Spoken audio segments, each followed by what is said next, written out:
On dit souvent que la communication est la base de toute relation saine. Dans la cellule familiale, elle aide à créer et à maintenir un climat affectif à la maison. Et pourtant, ce qui est présenté comme un socle pour la famille n'est pas toujours acquis pour tous et pour toutes les familles. Alors pourquoi justement est-ce que cette communication est un réel défi pour certains? On va en parler aujourd'hui dans un tout nouveau numéro des Femmes d'ici. Sur NCI, restez avec nous, ça commence maintenant.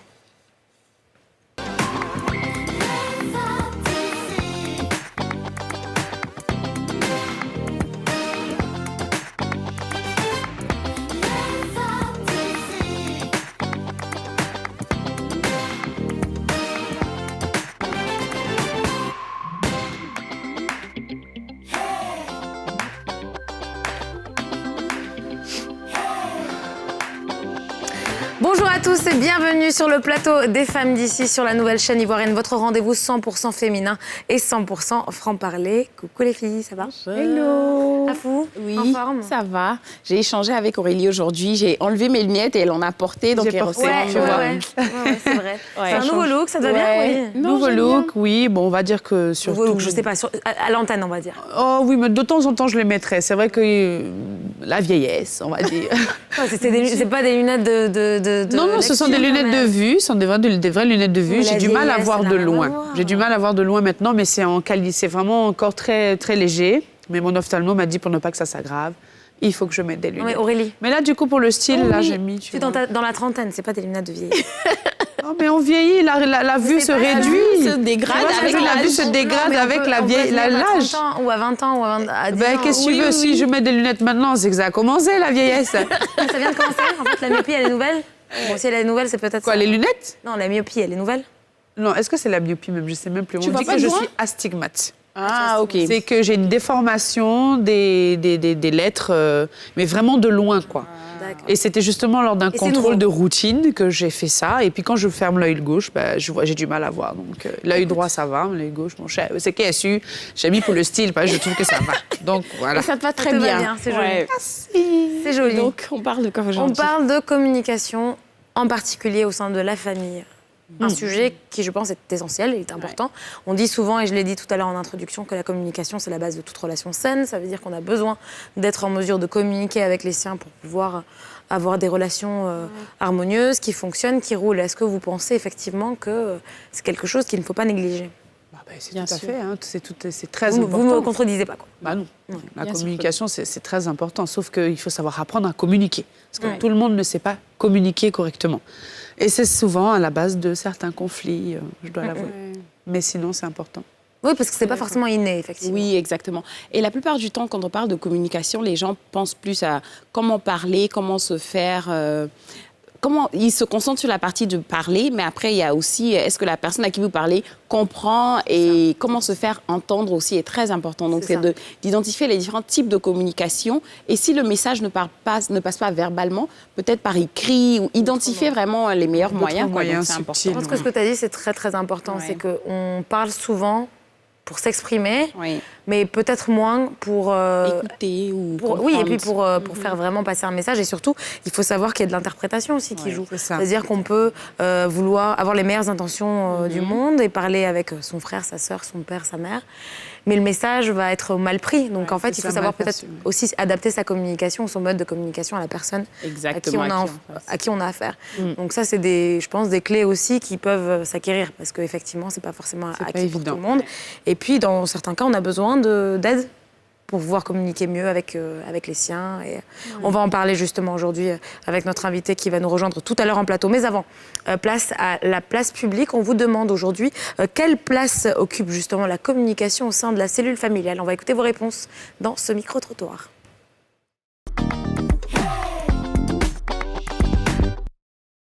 Je pense que la communication occupe une place vraiment importante dans la mesure où elle contribue à la bonne marche d'une famille et c'est aussi bon pour l'éducation des enfants, tout ça. Donc pour moi, c'est vraiment important. Elle a sa place au sein d'une famille. Voilà. Quand il n'y a pas de communication, ça peut engendrer beaucoup de choses. Ça peut peut-être envoyer des disputes à la maison ou bien du coup, voilà, je pense que c'est un peu ça. Bon, c'est important aussi une famille de communiquer en fait parce que La communication, c'est la base de toute chose, en fait, de toute relation humaine.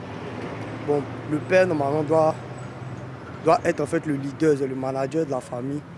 Donc, il doit venir prendre les nouvelles de la famille. Bon, il doit prendre les nouvelles de la famille tout son temps, en fait. Donc, lorsqu'une famille ne communique pas, il pense que, lorsqu'il y a un conflit, ça sera dur de désamorcer le conflit, en fait. Voilà, maintenant, le père qui est le manager, il pense que quand il communique avec ses filles, ses fils, voilà, il peut vite savoir, il peut avoir les prémices d'un conflit, en fait, et puis les désamorcer très rapidement. Ça renforce les liens de la famille. Les enfants grandissent, on peut dire, dans une bonne cohabitation avec les parents. Et puis, dehors, ils sont bien éduqués socialement. Alors, les points de vue des personnes dans ce micro-trottoir? Non, surtout la dernière dame, elle a parlé de comment, quand tu communiques avec tes parents, ça te permet d'être bien éduqué socialement. Je pense que la communication, on en parlait un peu quand on parlait des enfants, c'est dès le bas âge, c'est de communiquer, apprendre à communiquer avec sa famille, apprendre à écouter dès le plus petit âge, vraiment pour qu'ils comprennent que leur parole a de l'importance. Et comme ça, quand ils parlent, ils apprendront à s'exprimer, aussi à se faire entendre. Donc, je pense que ça commence vraiment dès le bas âge. Il faut dire que peut-être qu'en Afrique en particulier, c'est vrai que beaucoup de parents n'ont pas l'habitude de communiquer avec leurs enfants. C'est vraiment, on en a discuté plusieurs fois ici. C'est très, très difficile. Ou sinon, ça passe par des menaces ou des cris ou des...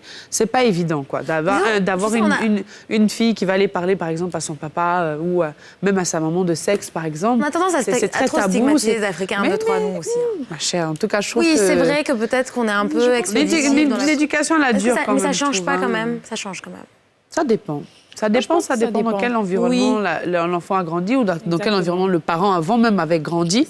Donc il y a plein de choses en fait. Et moi je pense que ce qu'il faudra qu'on évoque aussi, c'est que effectivement on parle de la communication des parents vis-à-vis des enfants, mais il y a aussi la communication dans le couple, c'est-à-dire entre maman et papa, comment est-ce qu'on communique et ce qu'on apprend du coup à nos enfants, parce que ça aussi c'est quelque chose qu'on lègue, je pense. Exactement. Parce qu'ils observent, ils se rendent compte que oui, effectivement, il y a une mauvaise communication entre les parents, c'est peut-être toxique, c'est peut-être beaucoup de mauvais traitements, de silence quand on est fâché, et tout ça, je pense que tu peux le communiquer justement. À tes enfants et puis créer des mauvaises habitudes. Donc il faudra qu'on évoque ça aussi, au-delà du fait de communiquer comme il faut à ses enfants. Avec ses enfants, c'est aussi comment on communique entre nous pour que nos enfants prennent des bonnes habitudes. On va accueillir tout de suite les filles en plateau. Notre invité du jour, vous l'aurez deviné, il s'agit de Jean-François Yoman, coach national des femmes d'ici. Bonjour Jean-François. Bonjour tout le monde. Coach. Comment ça va? Ça va bien. Et toi? On parlera en côté lunettes peut-être. Non, moi j'ai envie de parler de comment on appelle ça? Cette petite fleur là. Qu'est-ce que c'est? C'est un œillet. C'est un bouton de... Non, c'est un œillet. C'est comme ça que ça s'appelle. C'est très joli. Merci beaucoup. Et ça brille. Enfin, tous les jours, il y a... Enfin, à chaque fois que Jean-François Yoman grâce de sa présence, on va dire, il a une touche particulière au niveau de sa Peut-être aussi que c'est un élément de communication, on va dire. Voilà, ça doit être ça. Bon, justement, alors on parle communication aujourd'hui, dans la famille en particulier, parce que ça commence là. Hein. C'est quand même le berceau. C'est là qu'on grandit, qu'on commence à se former en tant qu'enfant. Peut-être pour commencer juste à planter un petit peu le décor, pourquoi est-ce que c'est important la communication dans cette cellule familiale en particulier? Eh bien parce que la communication, ça construit. Au-delà de ce qu'on peut imaginer ou croire, la communication, c'est vraiment cet élément important à l'intérieur de l'écosystème de la famille qui va participer à la construction psychologique en fait, des individus au sein de cette fratrie ou de cet univers familial. Ouais. En gros, si vous vous souvenez un tout petit peu de Tarzan, de ce film-là, vous voyez qu'il grandit dans un environnement qui est l'environnement qui est un environnement sauvage, on va dire ça comme ça, et sa communication, sa psychologie, son fonctionnement est quasiment pareil que l'environnement animalier dans lequel il se trouvait. Il ne s'exprimait pas d'une autre façon que par rapport au langage des singes, des gorilles, etc. Donc vous voyez qu'en réalité, la communication va développer en fait cette dimension du langage parce que c'est pas quelque chose d'inné. Le langage, il s'acquiert. Et il s'acquiert comment? Eh bien, par une communication. La plupart des gens aujourd'hui ont du mal à s'exprimer en public. Des gens ont des difficultés, par exemple, à soutenir une discussion. Des personnes ont du mal, par exemple, à s'affirmer. Tout ça, ça vient justement des déficits de communication qu'on a hérités à l'intérieur de l'univers familial. Je ne dis pas exclusivement que toutes les personnes qui ont cette difficulté l'ont par rapport à leur univers familial, mais la plupart des personnes vont développer un certain nombre de blocages dans leur communication à partir de là. Donc, la communication dans la famille, c'est hyper important. Parler en famille, ce n'est pas communiquer.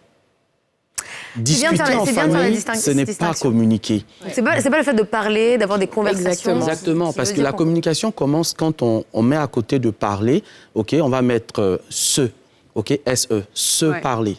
Si on se parle, on commence à communiquer. Mais si je te parle, je ne communique pas avec toi. Je t'envoie un message et je ne me soucie pas de savoir ce que ce message aura comme impact sur toi.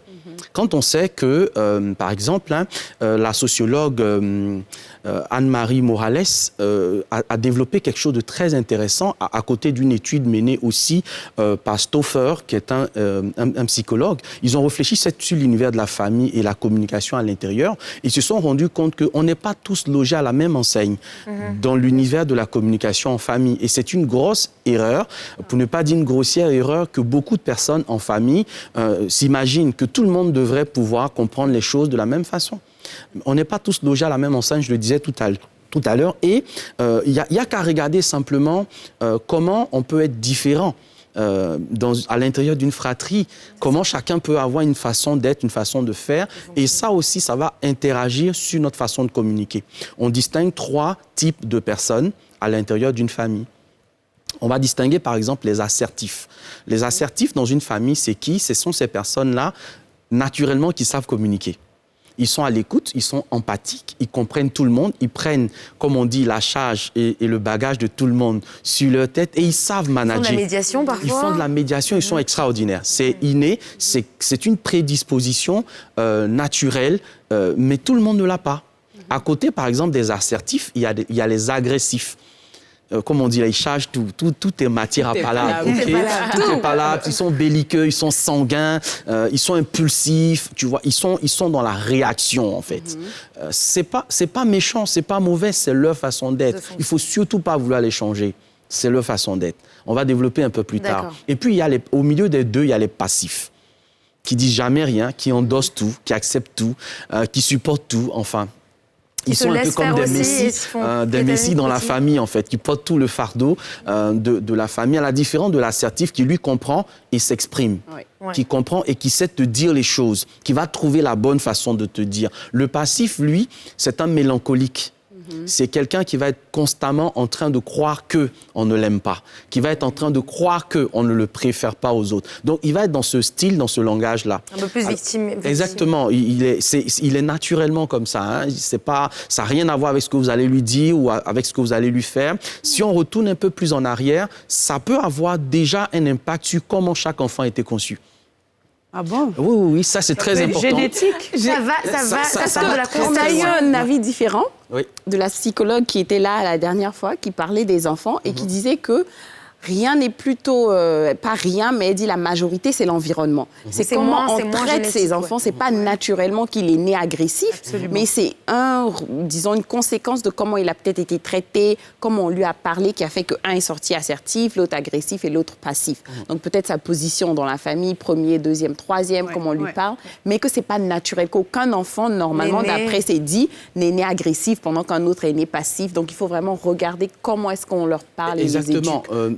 Plusieurs écoles se frottent sur ce sujet. Moi, j'appartiens à l'école selon laquelle, en fait, on a des prédispositions naturelles qui peuvent être embellies, qui peuvent être aggravées avec les circonstances dans lesquelles on se retrouve. Mais vous remarquerez, vous êtes une maman, je suis convaincue, que si vous faites attention à chacun de vos enfants, vous êtes la même à l'égard de chacun de ces enfants. Voilà, mais ils ne seront pas forcément...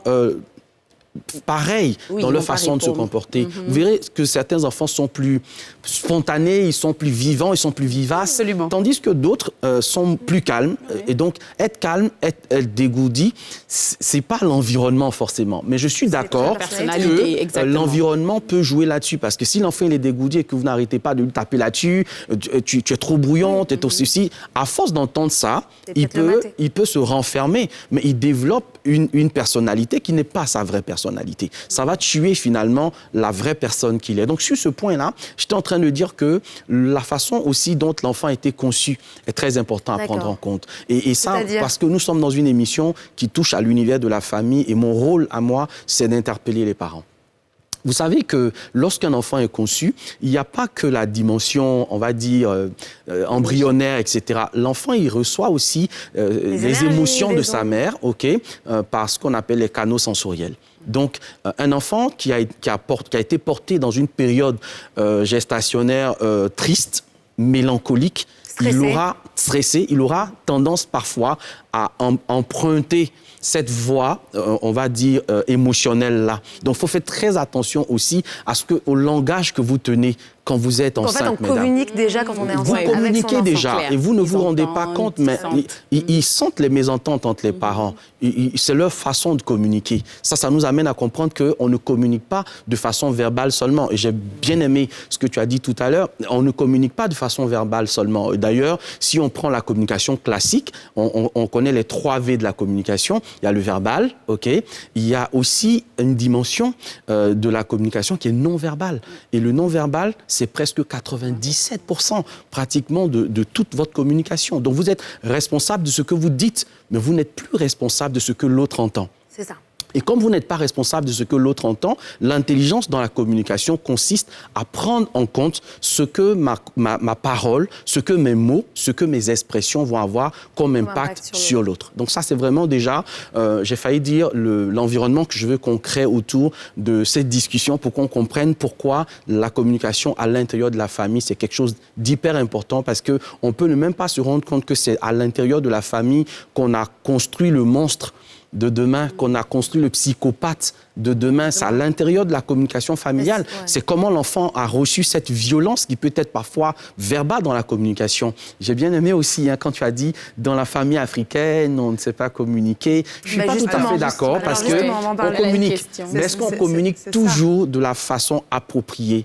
L'Africain, il communique en fait en tenant compte de certaines valeurs. Le respect, par exemple. Vous savez, je suis très friand de la philosophie d'Amadou Hampâté-Bâ. Et dans une de ses présentations sur la communication intrafamiliale, il a parlé en fait du plat de tchèp. Vous voyez le plat de tchèp quand il est servi. Et il est servi en fait dans un grand plat et tout le monde est autour. Et c'est tout un langage de communication. Parce qu'à ce moment-là, l'enfant qui est le plus jeune, il ne peut pas s'avancer, par exemple, pour prendre la viande devant le papa, par exemple. Et chacun doit attendre son tour pour porter la main au plat, etc. Donc, dans l'Afrique traditionnelle, l'éducation ne se faisait pas forcément avec les mêmes codes. Si on utilise la communication classique, il y a des codes de communication. Si je te parle dans un langage que tu ne comprends pas, je m'exprime, mais je ne communique pas avec toi parce que le canal que j'utilise, tu ne le comprends pas. Donc, je suis émetteur, tu es réceptrice du message, mais sauf que le code par lequel je te parle, tu ne le perçois pas. Donc, on ne peut pas communiquer. Ainsi, donc, dans l'Afrique traditionnelle, c'était des valeurs qu'on prônait. Et puis finalement, on ne pouvait pas s'adresser directement à une personne. Il fallait trouver des intermédiaires. Par exemple, c'était la mère de dire au père un certain nombre de choses qui concernent les enfants. C'était par exemple à l'aîné de parler au nom de ses petits frères. C'était par exemple, c'était par exemple à l'oncle. C'est toujours le cas d'ailleurs. Vous voyez, ce système-là, il a existé. Est-ce qu'il est bon, est-ce qu'il est mauvais? C'est pas là notre débat. Le débat, c'est de dire, est-ce qu'il est efficace? Est-ce qu'il est pertinent pour l'Africain moderne que nous sommes, pour la société qui aujourd'hui est devenue plus ouverte du fait, par exemple, de la mondialisation et tout ça. Aujourd'hui, on bouge, on voit d'autres types de communication, on a été ailleurs, on a été à l'école, il y a beaucoup de choses qui se sont passées et entre-temps, on n'est plus tellement à l'aise, en fait, avec cette façon dont on a été habitué. Pour répondre à ta question, vas-y. Non, j'allais dire la même chose. J'allais dire, je pense qu'il y a, comme on dit, il y a le pour et le contre, parce que, par exemple, il y a certaines situations, moi, j'ai trouvé que le mode, disons, comme on dit, africain, entre autres, où il y a un intermédiaire, ça sert. Par exemple, dans des circonstances super tristes ou super heureuses, où, par exemple, tu es trop émotionnel, c'est ton mariage. Donc, au lieu que la mère parle, on prend toujours une autre sœur pour parler. Même dans le cas des funérailles, on ne les présente pas directement à la famille qui est touchée et tout ça. Donc, je trouve que dans des situations comme ça, avoir un intermédiaire, ça aide cette médiation-là. Mais après, pour une situation où c'est de maman à papa, avoir quand même un canal, il faut qu'il y ait une communication plus directe. Donc, je ne pense pas qu'il faut forcément décider qu'est-ce qui est pour ou contre, mais qu'est-ce qui est le plus efficace dans une situation particulière. Alors justement, quand on parle revenons encore une fois à la cellule familiale, parce que c'est ce qui nous intéresse, donc de parents à enfants. Justement, le côté respect qu'on a et qu'on met en avant et qui est une valeur que beaucoup d'Africains partagent et qui est essentielle, est-ce que ça ne met pas finalement un sorte de frein et peut-être ça ne crée pas un obstacle à une communication, transparente et honnête?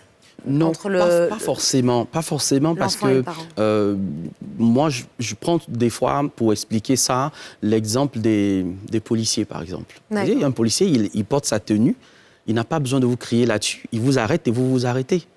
Pourquoi? Parce que l'autorité n'est pas dans les décibels, l'autorité est dans la personne qui vous parle. Donc, le respect, c'est une valeur qui se transmet clairement à partir d'un certain nombre de choses qu'on va apprendre, à partir d'un certain nombre de vertus qu'on va communiquer à l'enfant. Et l'élément intéressant, c'est que dans la communication, elle est comme une épée à double tranchant. Vous ne pouvez pas dire quelque chose à vos enfants et puis faire le contraire. Alors que malheureusement, c'est ce qu'on constate. C'est qu'on veut amener les enfants dans une certaine forme d'éducation. On veut leur communiquer des valeurs. Ne fais pas ce que je fais. Exactement. Et on ne se rend pas compte de ça, mais ça a un impact tellement puissant parce que ce que vous ne dites pas est plus parlant, crie plus fort que ce que vous dites. Un exemple qu'on a qui est courant, vous entendez par exemple un parent dire à son enfant « tu ne dois pas mentir, tu dois être transparent, tu dois...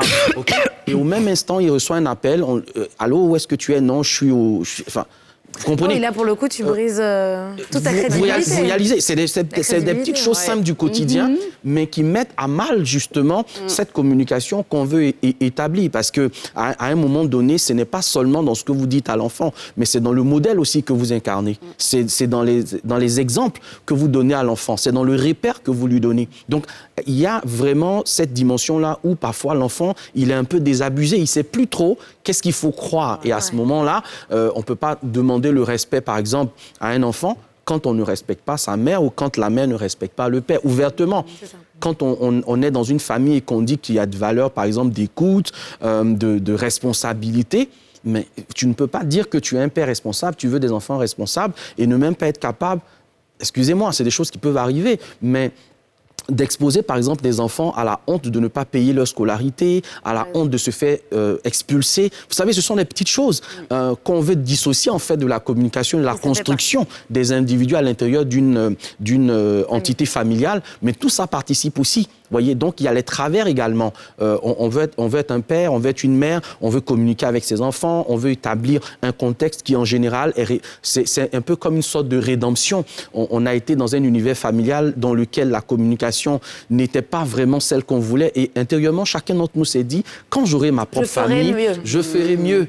Mais on ignore parfois qu'on a hérité, pour emprunter une expression bien ivoirienne, d'un lourd comportement. De nos parents, parce qu'on a été bercé dans cet univers-là, on a entendu comment le père y parlait, comment il gérait les choses, comment la communication se faisait, et finalement, si on y prend garde, c'est ce qu'on n'a pas vraiment voulu qu'on se retrouve en train de faire avec nos propres enfants. On se retrouve à être un père castateur, à être une mère castatrice, à être un père qui impose tout, qui ne discute pas, qui ne crée pas le cadre pour permettre aux enfants d'échanger avec lui. Dans le développement qu'on est en train de mener, il faut peut-être distinguer à un moment donné aussi la communication entre époux, qui impacte aussi la communication. Aurélie, t'essaies d'emplacer une Ce que le coach dit, c'est très intéressant, mais c'est vrai qu'aussi, quand on est parent, lorsque l'enfant naît jusqu'à un certain âge, en général, les enfants sont toujours à l'écoute de leurs parents. À partir d'un moment donné, quand ils vont rentrer dans la préadolescence et l'adolescence, ça va être beaucoup plus difficile de communiquer avec cet enfant-là. Et à ce moment-là, quels sont les moyens qu'on pourrait avoir pour communiquer avec un adolescent, sachant que... Exactement. Ce que tu dis, Aurélie, est tout à fait intéressant. Ça nous ouvre le chapitre de ce qu'on appelle la communication adaptative. La communication ne peut pas être figée à l'intérieur d'un système familial, vu que vous, les parents, même vous, les parents, vous êtes amenés à vieillir. Et votre manière de communiquer va changer. Si je fais une petite digression, mais vous remarquerez que quand vos parents éduquent vos enfants, ils n'ont pas la même éducation que celle que vous avez reçue. Les grands-parents sont... Ah non, ils sont gagas, ils sont gentils. Vous vous étonnez, quoi. Vous dites, c'est papa qui éduque comme ça. C'est bizarre. Donc, avec l'âge, il va avoir une sorte de déclin aussi du tempérament et d'un certain nombre de choses. Alors, les enfants vont grandir et la communication doit tenir compte justement de ça. Parfois, on ne voit pas les enfants grandir. Absolument. Dans nos yeux, nos enfants, ils restent les petits bouts de chou, même simplement la manière de les appeler. À un moment donné, ils ne vont plus être réceptifs à cette façon de les appeler. Chérie, bébé. Ouais, ça ils sont là, oh non, je suis Rima, ça marche.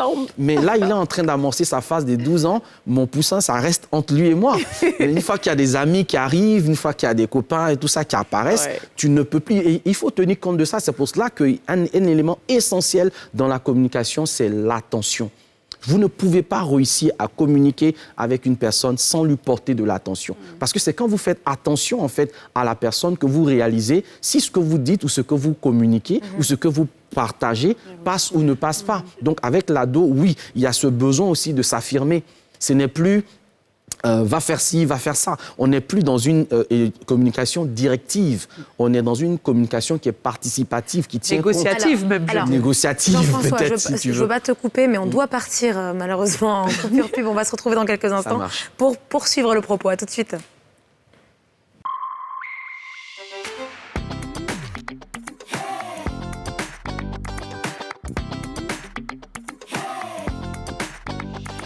Bonjour à tous et bienvenue si vous nous rejoignez sur le plateau des Femmes d'ici pour la deuxième partie de cette édition. On parle de communication au sein de la famille aujourd'hui avec notre coach matrimonial préféré, Jean-François Yaumont. Alors juste avant de partir en coupure pub, tu nous expliquais un petit peu qu'il faut faire preuve d'adaptation.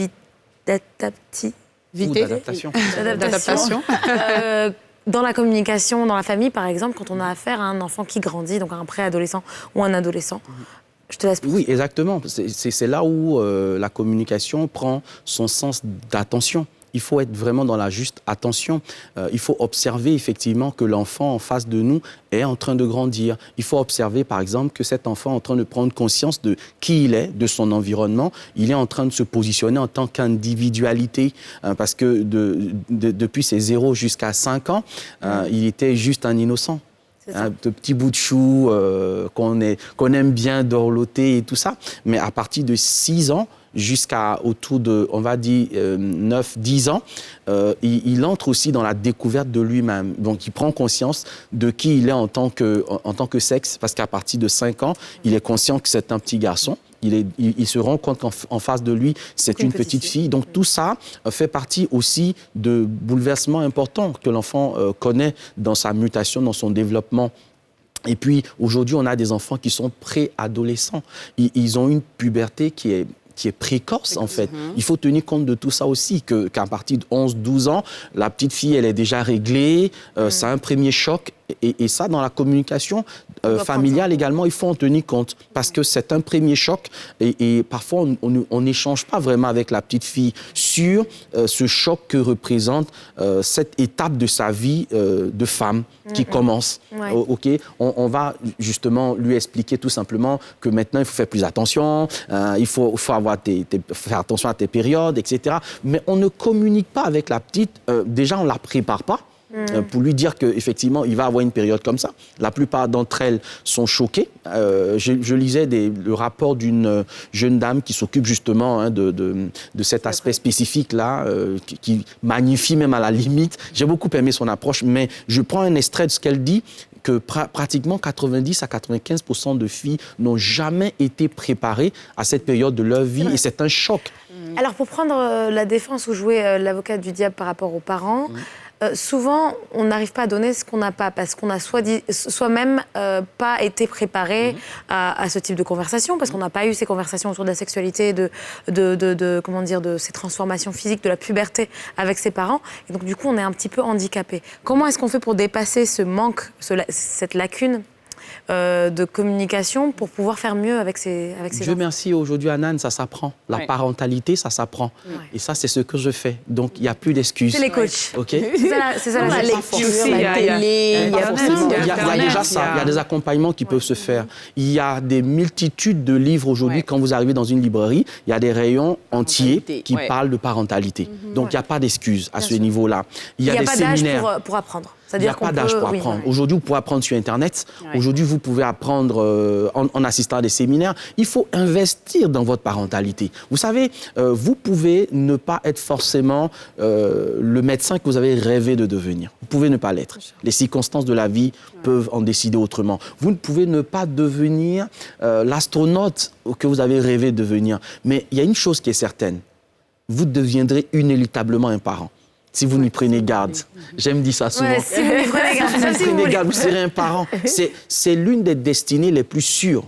Mais je ne sais pas comment je peux expliquer ça. Et pourtant, c'est l'une des choses sur lesquelles on n'est jamais préparé, on n'est jamais formé. Qui a été formé pour être papa? Qui a été formé pour être maman? Il faut qu'on se dise la vérité.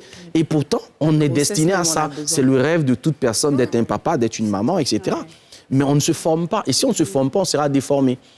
On sera déformé, on aura une façon de conduire notre parentalité qui sera une façon brodée de conduire la famille. Et ce n'est pas parce qu'on est un père de famille ou on est une mère de famille qu'on est forcément qualifié. Et ça, c'est la grosse erreur que beaucoup de gens commettent. C'est ça.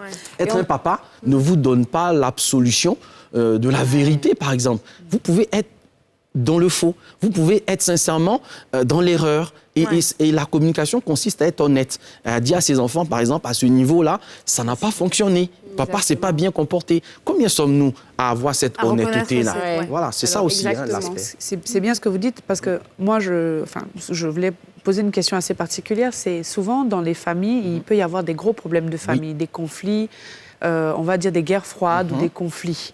Et ce sont des non-dits souvent, c'est vraiment... Personne n'en parle. Est-ce que, à votre avis, il faut crever l'abcès, quitte à créer un gros palabre, mais au moins que ça se règle, ou est-ce pour passer à autre chose, ou est-ce que vous pensez qu'il y a une autre manière d'éviter justement ce drame qui peuvent souvent mener à des séparations ou des disputes entre frères et sœurs? Mais je prends pas d'exemple en particulier, mais je sais pas si vous voyez ce que comprends absolument. On parlera à ce moment-là de communication en temps de crise. La communication en temps de crise n'est pas la même que quand tout va bien. Et même, c'est pas la même chose quand l'atmosphère familiale est en train de connaître. Elle a parlé de deuil, par exemple, mais parlons des crises. Quand survient une crise, que faut-il faire? Il y a deux méthodes. Il y a la méthode de la prévention. Donc, on est conscient que parce qu'on est dans un univers, on est des personnes différentes, on a des tempéraments différents, et il peut y arriver une période dans la vie de famille où on sera confronté à une crise. Donc, quand on aura une crise, comment on va la gérer? Donc, on anticipe aussi parfois sur la façon de gérer les crises. Et dans ce contexte-là, mon conseil et ma recommandation, c'est d'instaurer dans chaque famille existante déjà ce que j'appelle les réunions de famille. C'est hyper important. Ce n'est pas là que pour régler les problèmes, ça permet de prévenir aussi. Ça permet de ne pas laisser un problème qui a commencé gangréner et devenir insolvable en fait après. Juste une petite précision, dans les réunions de famille, on implique les enfants? Oui, bien sûr. À partir de quel âge?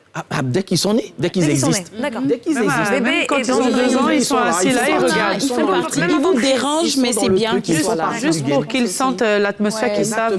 Et c'est des moments au cours desquels on apprend à développer justement la confiance en soi des enfants. Il faut leur permettre de parler, de donner leur avis sur les questions qui touchent la maison.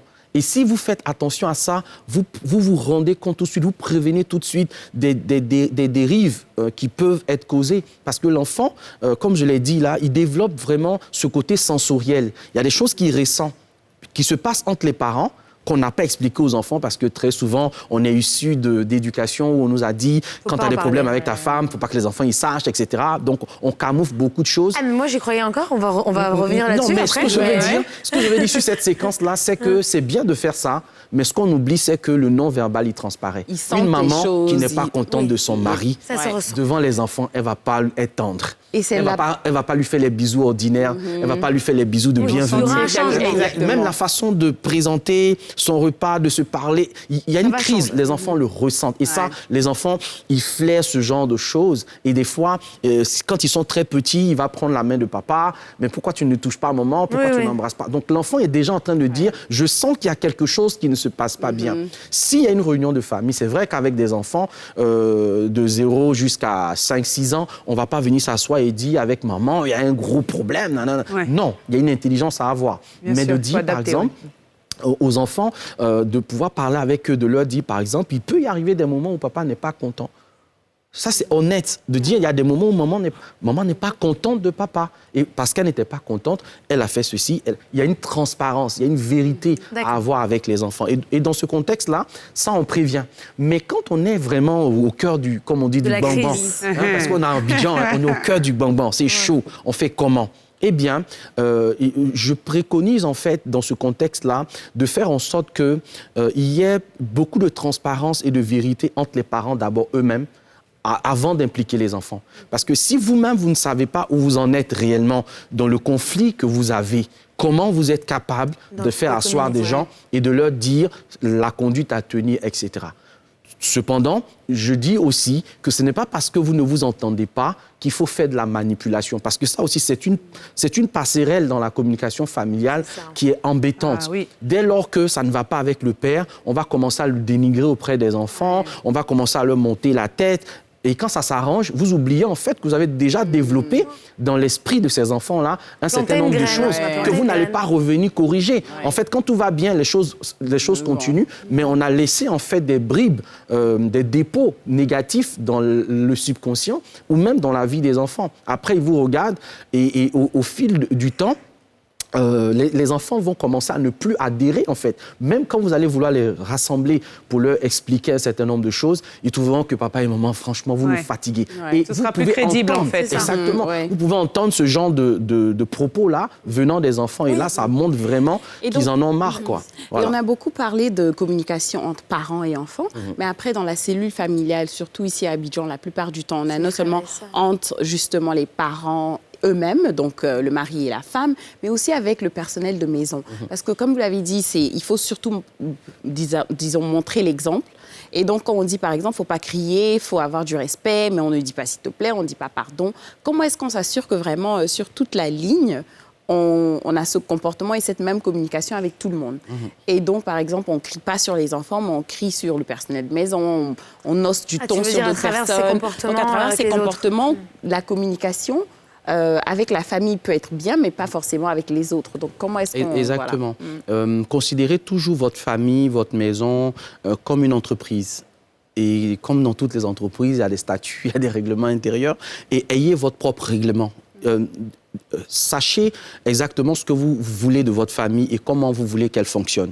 Une fois que vous avez établi ces règles-là, en général, établissez-les avec votre conjoint ou avec votre conjointe. Voilà comment je veux qu'on fonctionne. Ah, OK, quel est toi ton point de vue? Donc, vous trouvez en fait un bon procédé, OK, avec lequel vous fonctionnez. Après, les enfants rentrent dans ce procédé-là. Quand ils grandissent un tout petit peu, faut les adjoindre. Il faut leur permettre aussi de donner leur avis. Une fois que vous avez trouvé en fait, votre cadre de référence familiale, tous ceux qui entrent dans ce cadre-là doivent se plier aux règles de la maison. Et ça, c'est extrêmement important. Personnel de maison, même vos frères, vos sœurs, les règles de la grande famille ne sont pas forcément les règles de votre maison. Si vous vous déplacez, que vous allez chez les grands-parents, c'est les règles de là-bas qui sont suivies, il n'y a pas de problème. Mais si on vient chez vous, c'est comme ça que les choses doivent se passer. Et si vous tenez vraiment à ce que les règles de la famille soient respectées, faites en sorte que même les personnes extérieures ne puissent pas déroger à la règle. Si, par exemple, on doit se déchausser à l'entrée et marcher les pieds nus dans la maison, peu importe qui vous êtes, vous allez faire ça.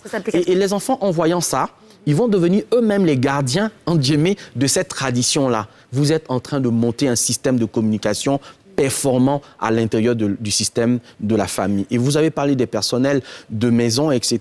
Oui, parce que c'est aussi l'une des difficultés de la communication. Car lorsque vous êtes en train de construire la communication dans un univers aujourd'hui où les parents sont pratiquement plus de 8 à 10 heures en dehors de la maison, tandis que le personnel est, lui, omniprésent dans l'environnement des enfants. Il faut s'assurer aussi que ce personnel-là est au clair des règles que vous êtes fixées. Et ça, c'est vraiment de la façon de communiquer avec fondamental. Et comment ils communiquent avec vos enfants? Parce que vous pouvez être dans une communication non violente avec vos enfants. Une communication qui est non injurière, par exemple, dans laquelle on n'insulte pas, peu importe ce qui se passe. Alors que vous partez de chez vous, ben, la fille, elle peut dire des choses, elle a son éducation, elle a sa façon de voir, mais ça aussi, c'est ça la communication, car lorsque vous rentrez, comment vous reprenez la communication avec vos enfants? Comment vous prenez les nouvelles de la maison avec les enfants? Comment vous êtes à l'écoute aussi de ce que les enfants vous donnent comme information? Après, on va dire non, les enfants, ils sont pas bateaux, ils racontent, mais c'est important de tenir compte aussi des infos, parce que c'est des feedbacks qui vous font. Et dans ces feedbacks-là, vous pouvez savoir les choses à corriger, les choses à améliorer, etc. Même si vos propres frères venaient dans votre maison et autorisaient vos enfants à faire un certain nombre de choses, reprenez-les instantanément. Vous comprenez? Il ne faut pas qu'ils viennent perturber cet écosystème. Ils viennent perturber votre système. Et en général, dans l'ordre de naissance, il y a des difficultés. Parce que quand vous êtes, par exemple, le dernier de la famille et que vos aînés viennent à la maison, etc., et que vous êtes toujours le bébé à leurs yeux, alors que vous êtes un père de famille maintenant, c'est pas évident. Mais il y a cette autorité-là à avoir. Même si après, il faut peut-être en aparté leur dire, écoute, voilà, on a un système dans la famille, voilà comment les choses fonctionnent. Si tu as des choses à me reprocher, reproche-les-moi en dehors de mes enfants ou quand ils ne sont pas là. Mais si tu me sors des choses qui ne sont pas correctes, en phase 2, je serai obligé de reprendre parce que c'est comme ça que ça se passe ici. Il y a une autorité qui est le père, qui est secondé dans sa tâche par la mère. Et la communication passe aussi par ce que j'appelle le jeu de rôle. Bâton ou carotte. Il faut que l'un d'entre vous choisisse quel est le rôle qui va camper dans la maison. C'est très important. Alors, on n'a pas beaucoup de temps d'en parler, mais bon, c'est vrai que nous, on a eu une pédopsychiatre qui est venue sur le plateau et qui nous a dit que c'était chacun qui devait savoir, justement, faire les deux. Trouver l'équilibre entre le bâton et la carotte, mais pas plutôt le père qui fait le bâton et la maman la carotte, mais plutôt quelque chose qui doit évoluer en fonction de la situation. Bon, après... Ce n'est pas un choix. Mais je dis, c'est un rôle attribué. Parce que, vous savez, il y a des mères qui sont... qui ont plus d'autorité, qui ont plus de personnalité que le papa, par exemple.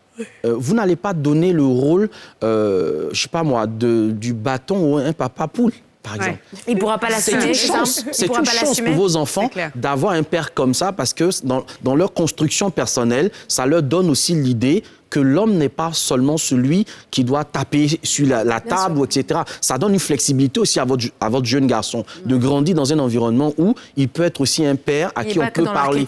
Parce que malheureusement, on peut être dans un environnement où on a établi tout ça et puis on est finalement un père ou une mère à qui nos enfants ne peuvent pas parler. Et bizarrement, le papa poule, c'est celui même que quand le papa dit « Hé, toi, ne fais pas ça », l'enfant comme ça. Exactement. Alors que nous, les mamans, « Non, ne fais pas ça !» Et puis, maman, laisse, tu vois. Alors, pour conclure, il faut utiliser cette stratégie que je vais vous donner, peu importe le schéma de communication dans lequel vous êtes. C'est un outil de coaching qu'on utilise en général pour créer des feedbacks. Ça s'appelle la méthode VAM, V-A-M. OK? Vous imaginez un burger, OK? Il y a les deux pains du burger et à l'intérieur, vous avez le steak. Lorsque vous voulez entrer en communication positive avec les membres de votre famille, commencez toujours par valoriser.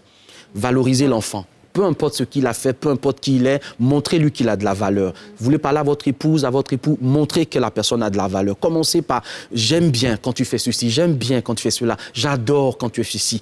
Ça paraît un peu flatteur, mais le cerveau fonctionne comme ça. Si vous jouez à un jeu et que ça commence déjà par le niveau le plus difficile, vous le jetez.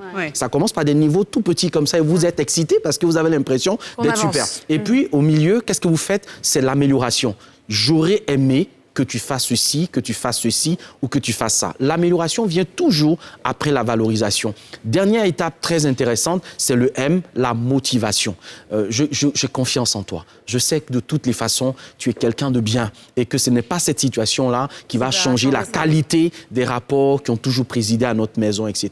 Si vous utilisez cette technique, à moins que vous ayez en face de vous quelqu'un de malhonnête, que vous ayez en face de vous quelqu'un qui n'a pas envie du tout que les choses s'arrangent, il n'y a pas de raison que la communication ne soit pas quelque chose d'extrêmement merveilleux. Si je peux compléter avec des astuces rapides, moi aussi j'ai 3 astuces. Dans le cas où c'est pas vraiment une communication, où on est dans de super bons termes, c'est un jour où on est peut-être fâché avec quelqu'un, c'est surtout de toujours la nuit porte conseil. Si vous êtes vraiment en état où vous êtes énervé, vous dormez et attendez le lendemain. Si aussi vous n'arrivez pas à vous exprimer verbalement, écrire une petite lettre, un message, c'est toujours très utile. Et après, si besoin, envoyer un intermédiaire. Donc, c'est 3 astuces aussi en cas de communication un peu plus difficile. Quand on a des problèmes qui persistent par rapport à la communication. Exactement. Merci encore, Jean-François, pour tous ces éclairages. À très bientôt. À très bientôt, bye bye. Restez avec nous, l'émission continue après la pub.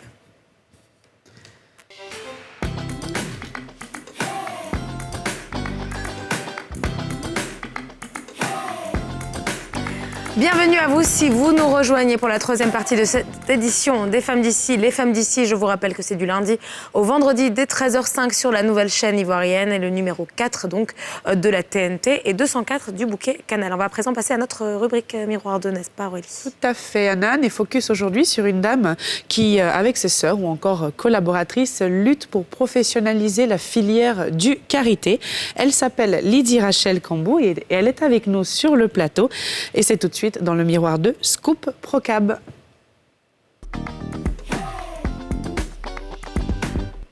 Bonjour Lydie Rachel.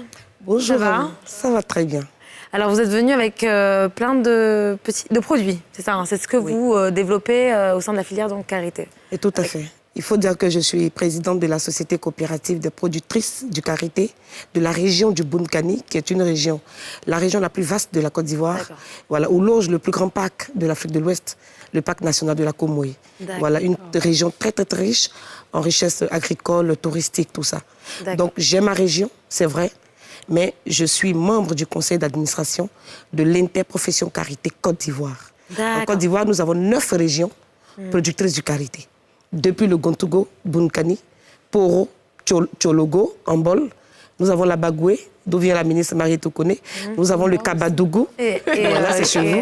Nous avons le Kabadougou et enfin, nous avons le Folon. D'accord. Voilà. Alors, donc, les produits que vous avez apportés, c'est tout ce qui est développé donc, dans votre région en particulier. Oui, dans ma région. Oui, dans ma région. Aujourd'hui, ce sont des produits faits par les femmes de la Scoop Procab. Et vous savez qu'au fil du temps, nous suivons beaucoup de séminaires, beaucoup d'ateliers, beaucoup de formations. Et à partir de ces formations, aujourd'hui, nous arrivons à sortir des produits dérivés du karité. À partir du karité. Le karité pur uniquement. Alors justement, c'est quoi ces produits Nous avons comme produit cosmétique aujourd'hui, on fait tout, jusqu'au déodorant. Voilà, j'en ai pas, mais j'ai rencontré Aurélie avec moi au Sahara 2017. Tout à fait, Nous avions le déodorant, des crèmes, des différentes crèmes. Vous savez que nous avons beaucoup d'huile végétale en Côte d'Ivoire. L'huile de Nîmes, l'huile de baobab, l'huile d'avocat. Donc vous pouvez sortir de la chantilly, de crème de karité, de la chantilly, karité et ces huiles végétales. Et nous avons des laits corporels. Nous avons du shampoing comme celui-là, voilà, du lait corporel à partir du karité et de l'huile de tomate fraîche et l'huile de pastèque. Wow. Voilà. Donc ce sont des intrants, des matières premières naturelles. Il faut dire que moi, mon combat, c'est vraiment le naturel et le bio surtout. Naturel et bio. Les bio.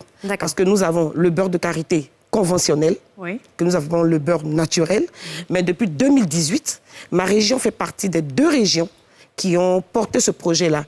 Et nous avons pu certifier le beurre bio, une première en Côte d'Ivoire. Bravo, bien, bravo. Alors c'est intéressant parce que du coup vous avez parlé de déodorant naturel, ça aussi c'est pareil, c'est bio, c'est que du naturel. Oui, c'est que du naturel. Produit chimique. Pas de produits chimiques, sans additifs chimiques. Tous nos produits, comme la crème de karité que vous voyez là, c'est avec l'huile de curcuma contre les vergetures. Voilà, une femme qui est enceinte, qui veut pas, parce que quand on accouche, il y a le masque de grossesse, tout ça. Il faut traiter la peau, parce que la peau se fatigue pendant la grossesse. Voilà, elle est épuisée. Donc vous avez le karité naturel, comme le karité à l'huile de curcuma qui vous envoie, voilà, qui reste un ventre. Voilà. Oui, pour éviter pour limiter du moins les du miel également. Oui, il y a des avant d'arriver à mon coup de cœur, nous avons des savons. Nous faisons des savons. Ça, il y a la lavande. Vous savez qu'avec les fleurs de la lavande, on fait des huiles essentielles.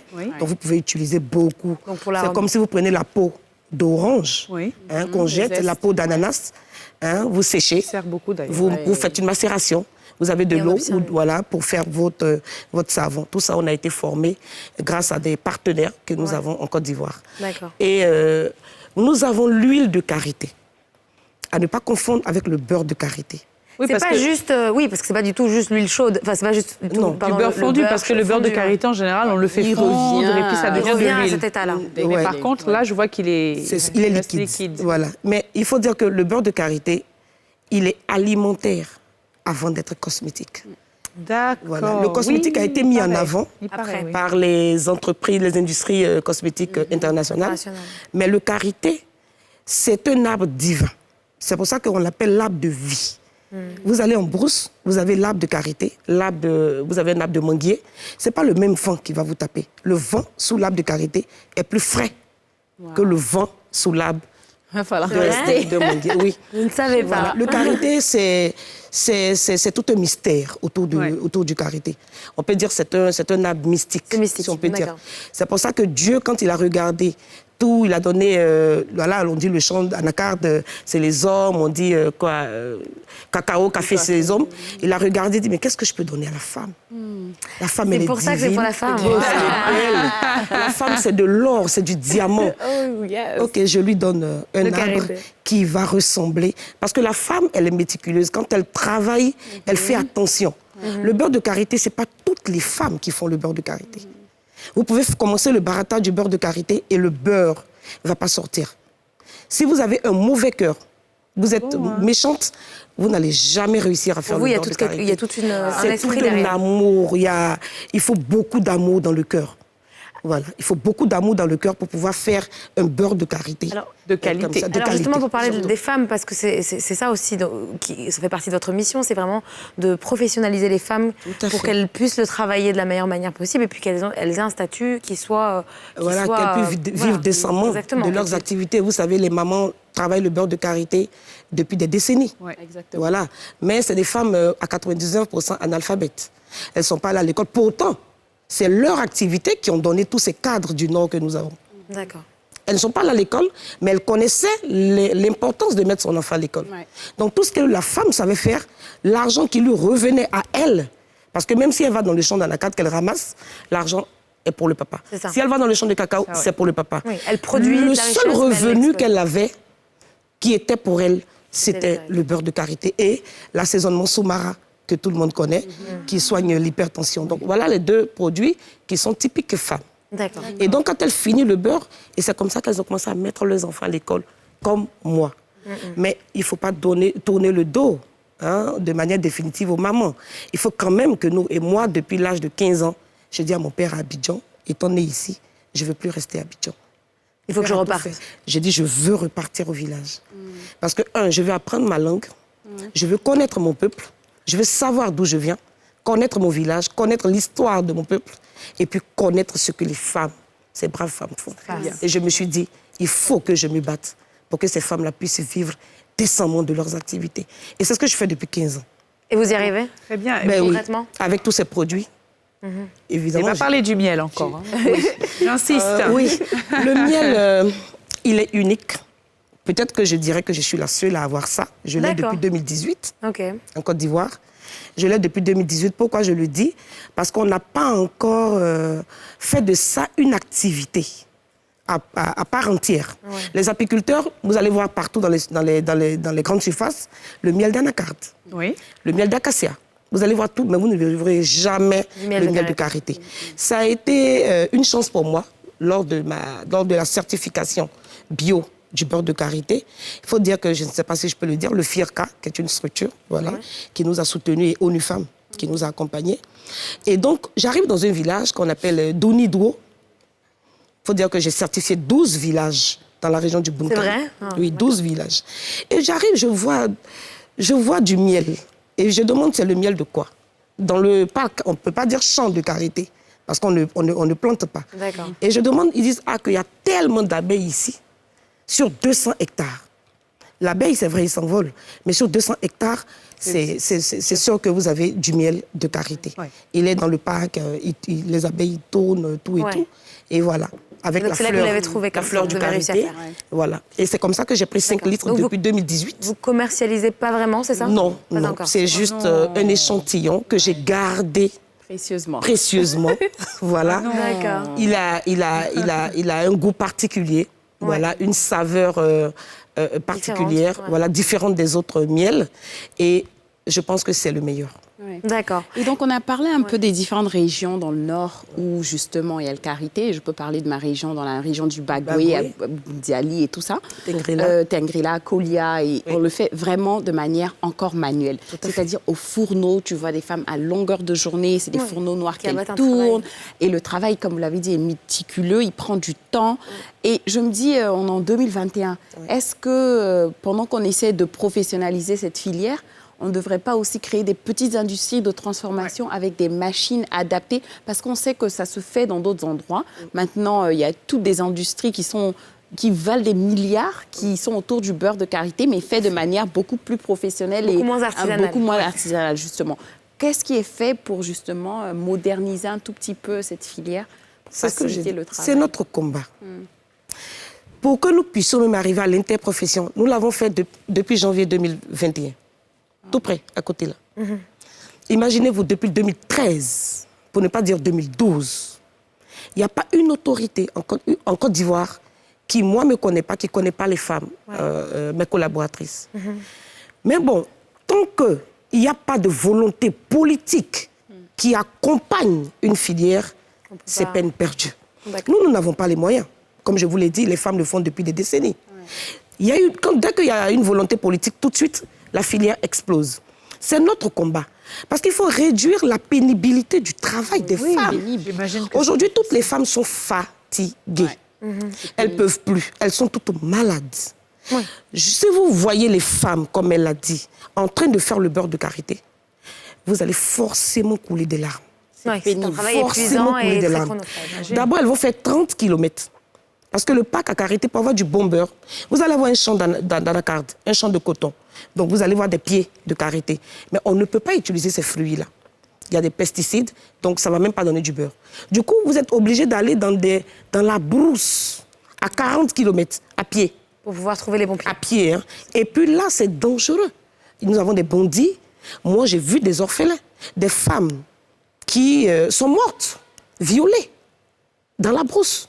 Tout ça pour aller ramasser les fruits du karité. Les fruits du karité, les serpents adorent. Les animaux adorent. Donc, comme c'est un pack à karité, on ne désherbe pas. C'est ce qui d'ailleurs garde le côté bio du karité. Mais quand elle met la main pour prendre le fruit, s'il y a un serpent, elle est mordue. Elle est piquée. Et s'il n'y a personne autour, elle tombe, elle meurt. J'ai vu des orphelins. Ça existe chaque année. Pour un arbre de vie, des femmes meurent. Donc, pour dire que, à côté même du processus de transformation, il y a d'énormes difficultés. C'est notre combat, c'est nous qui sommes toujours au quotidien avec ces femmes dans la brousse. Pour les aider. Tout ce que nous on arrive à faire jusqu'à aujourd'hui, c'est de former aux meilleures pratiques de production d'amandes de karité. Si vous n'avez pas d'amandes de karité de qualité, vous ne pouvez pas avoir du beurre de karité de qualité.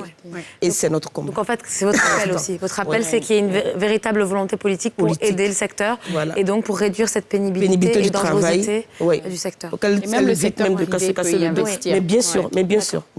Merci énormément, Lydie Rachel. Je suis navrée, mais il nous manque du temps, on ne peut plus continuer cette interview, mais en tout cas, on vous a entendu et on espère que donc la volonté politique va suivre. Restez avec nous pour la dernière partie de cette édition de Femmes d'ici, juste après la pub.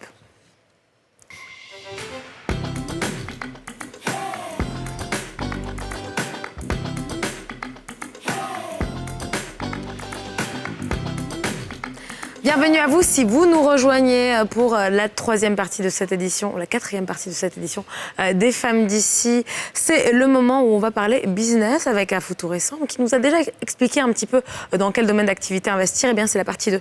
Parlons du business, c'est tout de suite.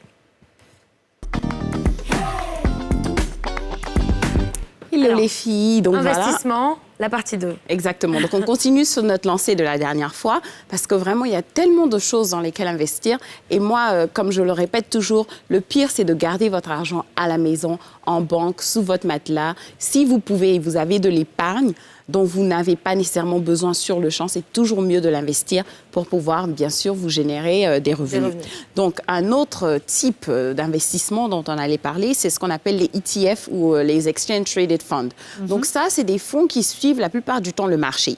Donc, c'est beaucoup moins risqué que si, par exemple, vous allez sur la bourse et que vous choisissez, si on veut dire, un stock ou bien vous faites une analyse financière sur une entreprise, ce qui n'est pas forcément donné. Donc, quand vous prenez un Exchange Traded Fund, par exemple, sur le S&P 500, qui est les 500 meilleures compagnies aux États-Unis, donc vous suivez toutes ces 500 compagnies-là. Et la plupart du temps, le taux annuel est d'autour de 12 à 15%. Donc, vous n'avez justement qu'à payer pour ce fonds-là. Il y a souvent un minimum qui demande, c'est pas beaucoup, hein, je crois que c'est autour de 100 000, 200 000 un minimum. Et après, tu peux maintenant suivre francs CFA. Tu peux maintenant suivre ce fonds-là, qui sont beaucoup plus garantis que si maintenant vous essayez de choisir des stocks individuellement, comme on en a parlé la dernière fois avec le BRVM, des actions. Oui, voilà. Exactement. Et donc là, on parle de ETF. Il y a une autre chose aussi qu'on peut faire, c'est justement de payer par exemple de l'or ou de l'argent. Et tout ça, ça peut se faire aussi de manière bien sûr manuelle. Vous pouvez aller chez votre bijoutier acheter de l'or ou même des lingots si vous avez. Ou bien vous pouvez le faire aussi en ligne, vous achetez et ça fluctue beaucoup. Mais justement, voilà. Mais il y en a plein. Il y a une fascination maintenant avec l'or sur toutes sortes d'exchange traded funds, les foreign exchange. Il y a plein de gens qui le font et ça marche bien pour eux. Donc, justement... Donc ça, c'est un conseil aussi d'acheter de l'or, des lingots ou des... Ceux qui veulent. Mais en tout cas, même l'or physique, c'est-à-dire en bijoux et tout, la valeur augmente toujours. Donc ça aussi, c'est un autre investissement qui peut se faire. Maintenant, un autre type qui est vraiment beaucoup plus physique, c'est soit vous-même de créer une petite entreprise. Et on le dit toujours, il faut avoir plusieurs sources de revenus. Et donc, si vous identifiez que, par exemple, vous êtes au bureau, il y a un manque critique, par exemple, d'eau dans le bureau, vous décidez de, par exemple, ramener de l'eau et de le vendre à vos collègues. Identifiez toujours une activité qui n'est pas contraire à votre activité présente, ou bien vous décidez d'investir dans une autre start-up ou PME. Et ça, c'est un combat que je mène au quotidien, non seulement avec mon cabinet ou même quand je fais des séances de renforcement de capacité. Je trouve qu'ici, déjà, la classe moyenne n'investit pas assez dans les entreprises locales.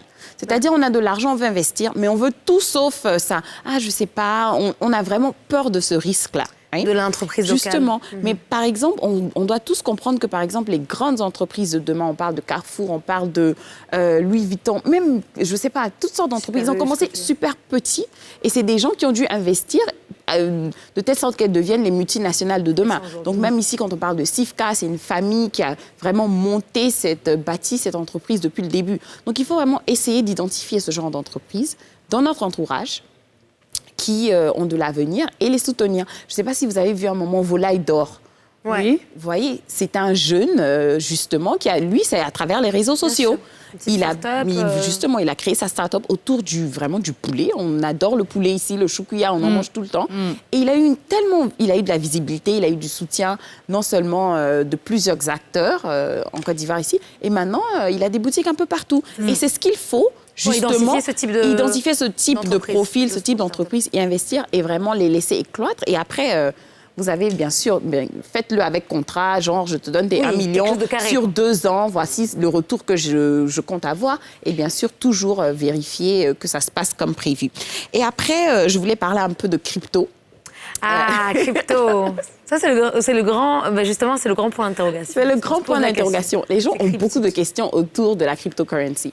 Et le plus connu, c'est le Bitcoin, bien sûr. Mais pour vous dire, il y en a plus de 1000 au fait.